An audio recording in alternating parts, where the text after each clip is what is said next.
할렐루야. 하나님의 크신 사랑과 은혜, 그분의 따뜻한 위로와 평안, 그리고 능력, 그리고 그분의 세심한 돌보심이 오늘도 각 가정에서 예배를 드리고 있는 미랄 가족 여러분 모두에게 충만히 임하시기를 예수님의 이름으로 축원합니다. 우리에게는 자신감이 필요합니다. 험난한 세상을 살아가다 보면 우리를 위축되게 만들고 염려와 걱정과 우울함에 빠지게 만드는 일들이 아주 많이 일어나기 때문입니다. 특히나 요즘 같은 코로나 시대에는 앞날에 대한 막막함 때문에 답답하고 우울하고 위축되는 마음이 하루에도 몇 번씩 솟구쳐 올라오는 것을 보게 됩니다. 성경에 보면 이러한 시대에 놓인 하나님의 백성들에게 하나님께서 담대하라고 말씀하십니다. 담대하라는 말은 달리 표현하면 자신감을 가지라라는 것입니다. 자신감을 가지고 세상의 일과 맞서 싸워 이기며 나아가라는 것입니다. 물론 세상 사람들도 자신감을 가져야 한다고 말을 합니다. 그러나 하나님께서 말씀하시는 자신감은 세상에서 말하는 자신감과는 좀 다릅니다. 어떤 면에서 다른가? 자신감의 근거가 다르다는 것입니다. 세상에서 말하는 자신감은 돈과 학벌과 능력 등 무언가 갖추고 있는 것들이 자신감의 근거가 되지만 믿는 자들의 자신감은 살아계신 하나님, 능력의 하나님, 그분이 나를 사랑하시고 나와 함께 하시고 나를 지키시고 인도하시고 나에게 약속한 것들은 반드시 이루어 주신다는 것, 그것이 바로 자신감의 근거가 된다는 것입니다. 아무리 길이 막히고 아무리 갖추고 있던 것들이 하나둘 사라진다 해도 하나님을 자신감의 근거로 삼고 있는 자들은 결코 낙심하거나 위축되지 않고 담대히 자신감 있게 세상을 살아갈 수 있다는 것입니다. 그래서 우리의 믿음은 근거 있는 자신감입니다. 내가 갖추고 있는 것 때문에 자신감을 가지는 것도 아니고 무조건 다 잘 될 것이라는 그런 근거 없는 자신감도 아닙니다. 확실한 근거, 하나님을 근거로 하는 자신감이 바로 우리가 가지고 있는 믿음이라는 것입니다. 우리 옆에 분에게 이렇게 좀 말씀해 주시기 바랍니다. 믿음은 근거 있는 자신감입니다. 한 번 더 말씀해 주시기 바랍니다. 그 믿음으로 세상을 이깁시다. 아멘. 그렇게 되기를 주님의 이름으로 축원합니다. 여기까지가 이제 지난주 설교 말씀의 요약이었고요. 자, 오늘 말씀의 제목은 바르게 해석합시다입니다. 바르게 해석합시다. 예전에 이런 일이 있었다고 합니다. 아버지와 아들이 사고를 만나서 사막을 헤매고 있었습니다. 사막은 불같이 뜨거웠으며 아무리 걸어도 끝이 보이지 않았습니다. 두 사람은 목이 마르고 서서히 쓰러질 지경이었으나 기댈 나무나 언덕조차 없었습니다. 아들은 절망으로 가득 찬 눈빛으로 아버지를 바라보며 말했습니다. 아버지, 이제 우리에게 남은 건 죽음뿐인 것 같습니다. 이제는 걸을 필요도 없이 그냥 이 자리에서 편하게 죽는 편이 낫겠어요. 아버지는 아들의 어깨를 두드리면서 조용히 타일렀습니다. 틀림없이 시원한 물과 마을이 나타날 거야. 조금만 힘을 내렴. 아버지의 말에 아들은 겨우 힘을 내어 걸었습니다. 그러나 곧 절망하고 말았습니다. 이들 앞에 커다란 무덤이 보였던 것입니다. 아들은 더욱 절망에 젖어 울부짖었습니다. 아버지, 이 사람도 우리처럼 사막을 헤매다 죽은 것이 분명해요. 이젠 정말 절망뿐이에요. 그러자 아버지가 힘을 주어 말했습니다. 아들아, 무덤은 희망의 징조란다. 무덤은 이 근처에 마을이 가까이 있다는 희망의 표시야. 아버지의 말대로 잠시 후 두 사람은 마을을 발견하게 되었고 그곳에서 편안한 휴식을 취할 수 있었습니다. 무덤을 보고 절망한 아들의 말을 듣고 아버지 역시 한탄했다면 이들은 사막에서 목숨을 잃었을 것입니다. 여러분, 이 사건이 우리에게 주는 교훈은 무엇일까요? 똑같은 상황에서 그것을 어떤 식으로 해석하느냐에 따라 그 결과는 엄청난 차이가 난다는 것입니다. 우리 옆에 분에게 좀 말씀해 주시기 바랍니다. 바르게 해석합시다. 예, 그런데 여러분, 신앙적으로는 어떨까요? 신앙적으로 말하면 이 해석의 문제는 더 중요합니다. 그리고 그 결과는 더 치명적입니다. 그래서 더 민감해야 하고 더 신중해야 합니다. 어떤 상황에서든 하나님께서 우리에게 요구하시는 것이 분명히 있습니다. 그런데 잘못 해석하는 겁니다. 자기 위주로 해석해 버리는 거예요. 그래서 때로는 절망에 빠지기도 하고 또 때로는 하나님의 뜻과 거리가 먼 선택과 행동을 하게 된다는 것입니다. 그래서 우리에게는 무엇보다 바른 해석의 능력이 필요합니다. 어떤 상황에서든 그 상황에서 하나님이 나에게 요구하시는 것이 무엇인지 바르게 판단할 수 있는 통찰력과 해석이 필요하다는 것입니다. 그 통찰력과 해석의 능력이 오늘 말씀을 듣는 여러분에게 있어지기를 다시 한번 주님의 이름으로 축원합니다. 오늘 본문 말씀은 같은 상황에서 다르게 해석하고 있는 두 부류의 사람을 우리에게 보여주고 있습니다. 배경은 이렇습니다.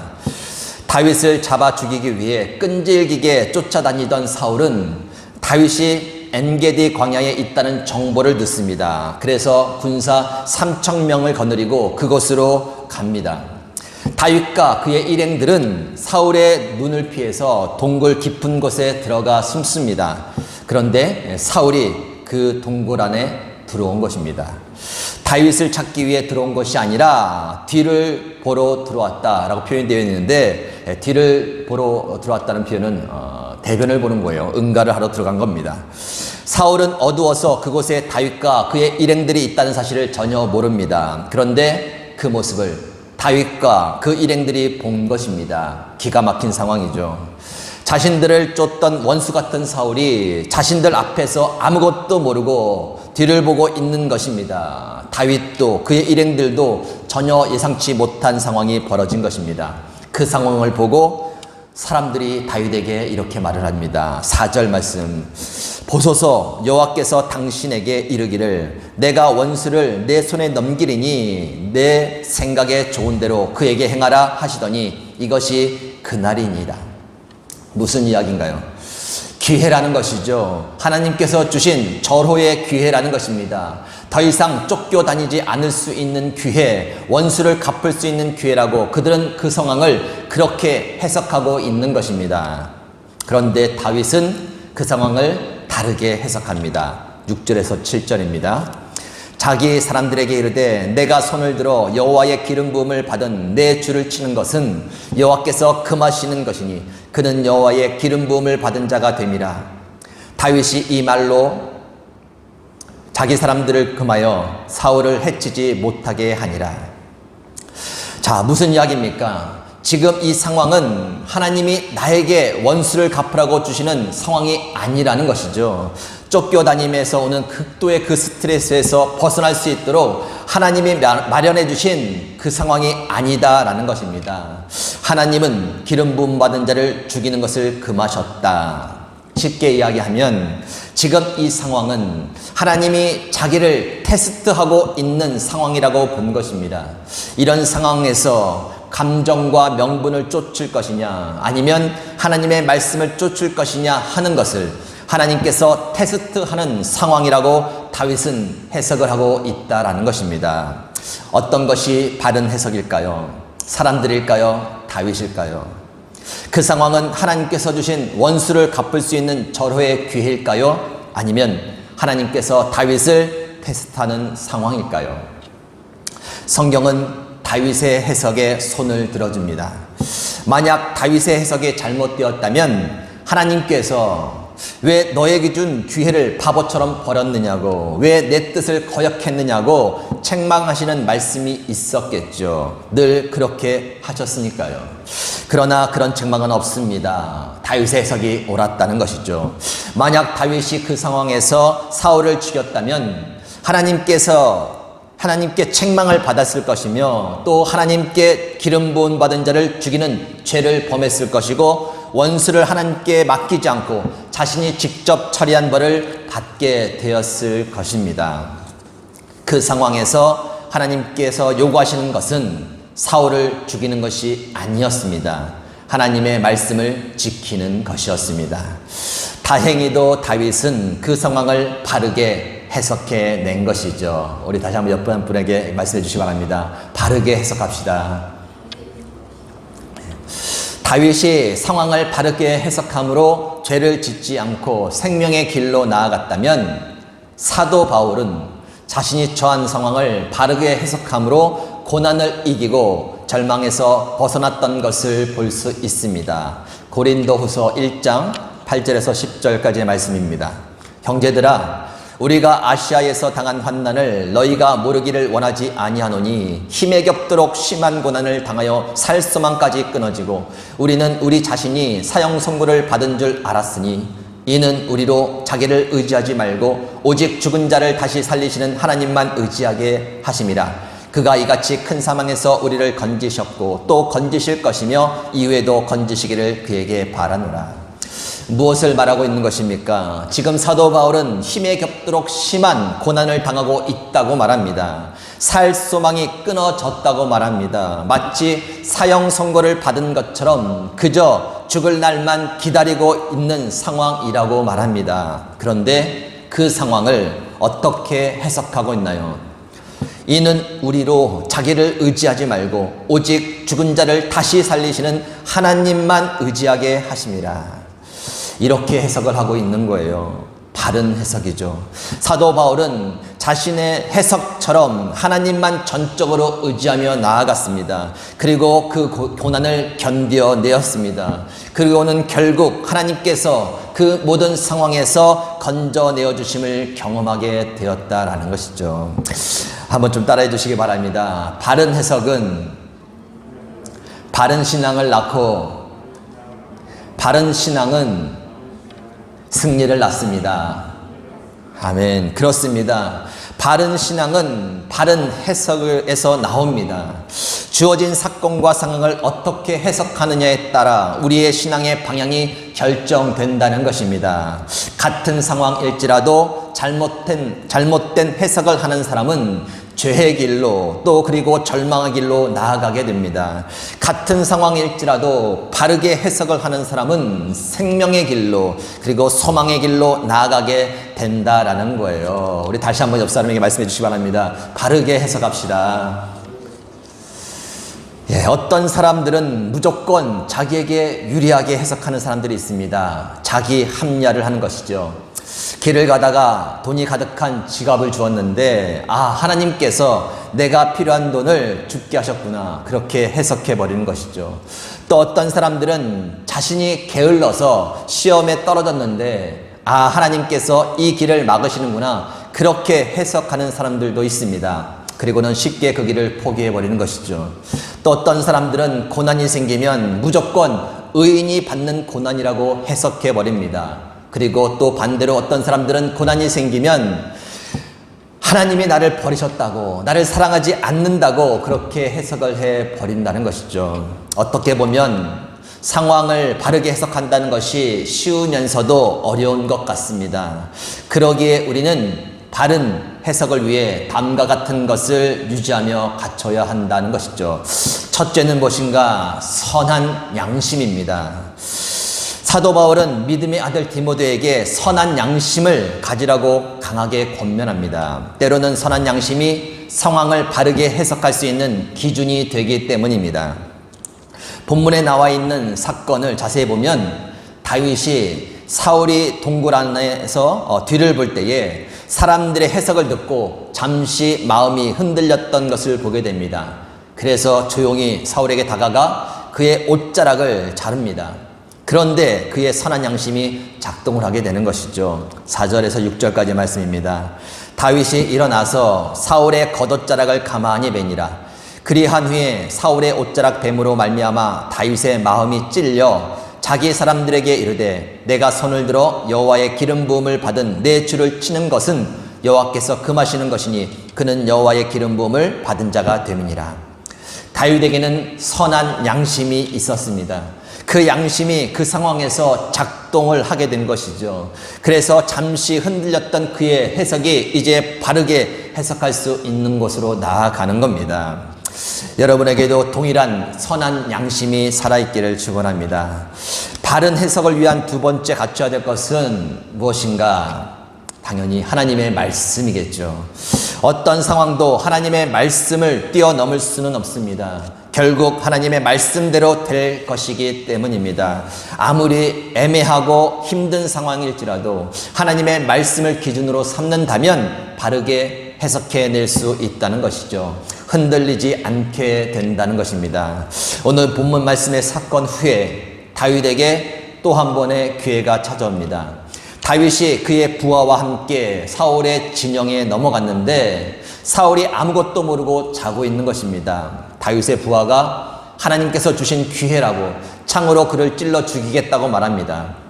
어떻게 생각해 보면 이와 같은 기회가 또다시 찾아왔다는 것은 혹 하나님께서 주신 기회라고 생각할 수도 있습니다. 그러나 다윗은 그렇게 생각하지 않았습니다. 다윗은 이전처럼 똑같이 그 상황을 해석해 내었습니다. 무엇을 기준으로요? 하나님의 말씀을 기준으로. 하나님께 기름 부음 받은 자를 죽일 수 없다. 원수는 하나님께서 갚으신다. 그 말씀이 기준이 되어 흔들리지 않고 동일하게 해석을 해 내었다는 것입니다. 같은 상황이 반복해서 여러분에게 찾아와도 흔들리지 마시기 바랍니다. 그 상황이 원수를 갚을 수 있는 기회든 아니면 힘든 문제와 사건이든 오직 하나님의 말씀을 기준으로 그 모든 것을 해석해 내실 수 있기를 바랍니다. 끝으로 바른 해석을 위해 갖춰야 될 것은 전적인 하나님에 대한 신뢰입니다. 때로는 도저히 생각해봐도 해석이 안 되는 경우가 있습니다. 아무리 좋게 생각을 하려고 해도 도저히 이해가 되지 않는 사건과 일들이 있습니다. 나의 선한 양심과 하나님의 말씀을 기준으로 삼아 해석해 보려고 해도 좀처럼 해석되지 않는 경우가 생긴다라는 것이죠. 그럴 때 여러분, 하나님을 전적으로 신뢰하시기 바랍니다. 하나님은 우리에게 악을 주시는 분이 아니십니다. 혹 인간의 실수와 죄로 악한 일들이 우리에게 영향을 끼칠 수는 있지만 하나님은 그 일들을 통해서도 우리에게 유익이 되도록 선을 만들어가 주시는 분이십니다. 지금은 당장 모든 것이 명확히 해석되지 않아도 결국에 가서는 그 모든 것이 시원스럽게 다 해석될 날이 올 것입니다. 그 날을 기다리며 하나님을 전적으로 신뢰하시기 바랍니다. 말씀을 정리합니다.